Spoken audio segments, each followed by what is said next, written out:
Hey again, Paddy K's. Today we are reviewing the different types of home brand supermarket cheese. We're going to 4 different supermarkets and buying their brand of cheese and then putting them up against each other later on in the video. Let's get into it.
That answer is mixed.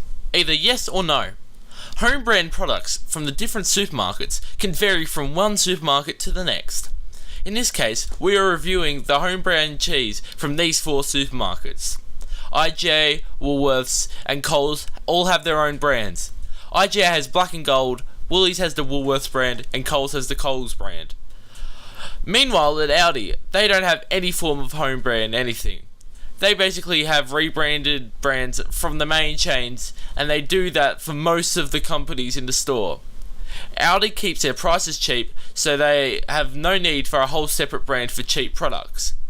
So I just chose the cheap option of the cheeses available.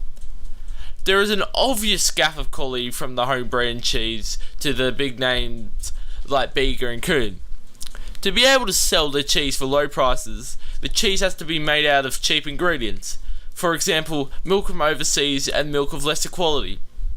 This was what IGA evidently did with their home brand cheese, because exactly 0% was made or sourced in Australia. Now on to the individual cheese reviews.